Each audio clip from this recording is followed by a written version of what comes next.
మీ అందరు నేను కోరేది ఏంటంటే క్రికెట్లో క్రికెట్ అందరికీ తెలుసు కదా, చూస్తారు కదా, అయితే ఆడతారు లేకపోతే చూస్తారు. గల్లీ క్రికెట్ అందరూ ఆడిన వాళ్ళే ఉంటారు ఇక్కడ దాదాపు.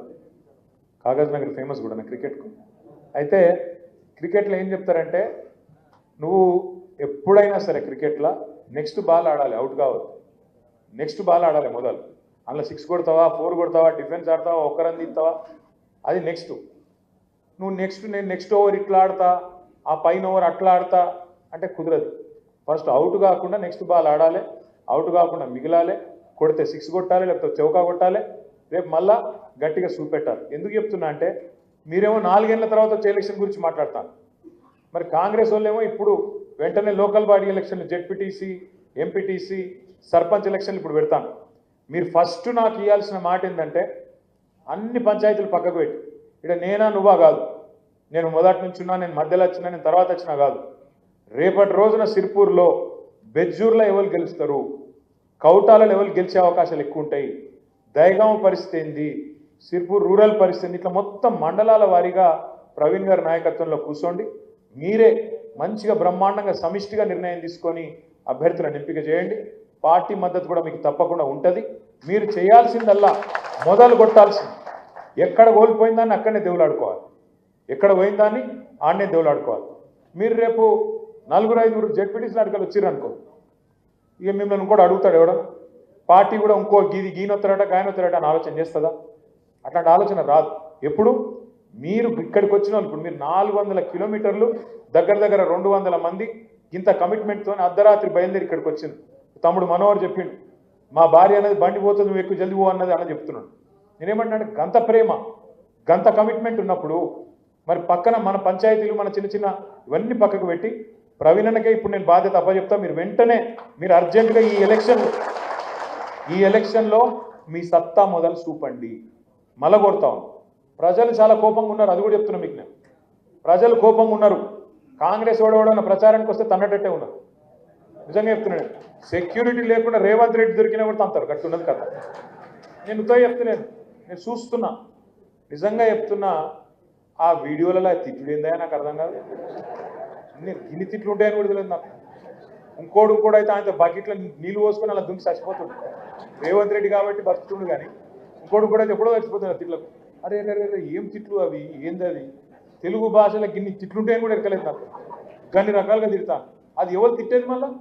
80 ఏళ్ళోళ్ళు, 90 ఏళ్ళోళ్ళు. నిన్న ఒక మహిళ, నేను ఒకటే అడుగుతున్నా, ఏం అవసరం ఉన్నది ఇంత దుర్మార్గంగా పాలన చేస్తాను?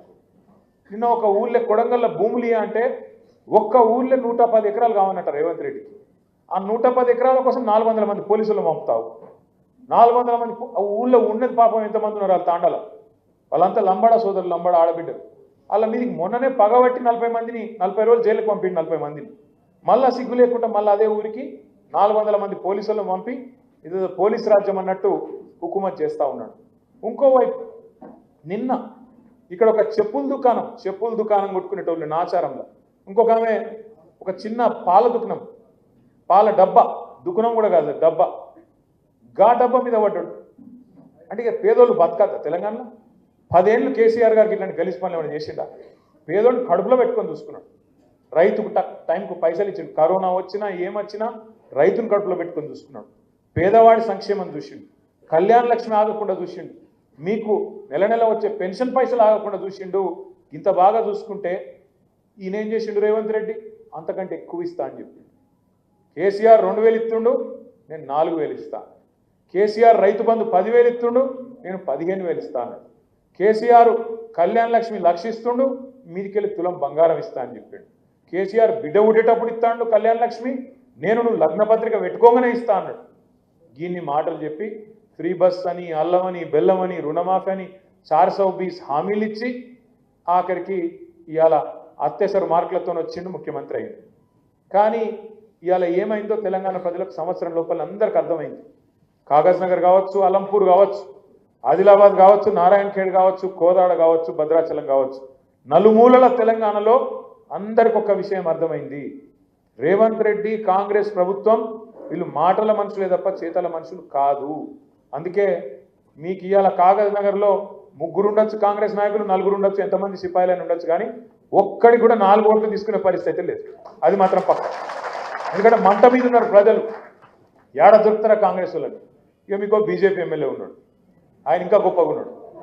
అసెంబ్లీలో చూస్తుంటే మాకు ఆశ్చర్యంగా ఉంది ఆయన చూస్తుంటే.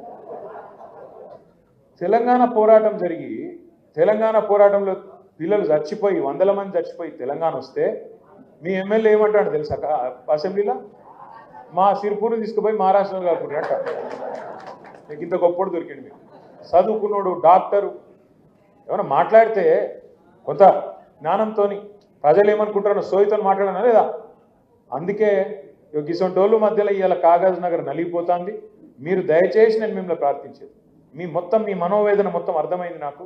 మీ మనసులో ఉన్న మాట నాకు అర్థమైంది. దానిలో ఏం అర్థం కాకుండా ఉండడానికి ఏం లేదు. కుల్లా సాఫ్ చెప్పింది మీరు. మీకు ఫలానా ఆయన ఇట్లున్నాడు, ఇంతకుముందు మమ్మల్ని సతాయించిండు, అంతా మొత్తం నా నెత్తికెక్కింది, నాకు అర్థం కాలేదని మీరు అనుకోకూడదు. కాకపోతే నాకు ఒక బాస్ ఉన్నాడు కదా సార్కు నేను మొత్తం చెప్పాలి. చెప్పిట్లా మనోళ్ళు 400 కిలోమీటర్కి వెళ్ళి వచ్చిర్రు, ఇంత చెప్పిర్రు డీటెయిల్గా. మా వరలక్ష్మి అక్క కూడా చెప్పింది, ఇవన్నీ చెప్తారు.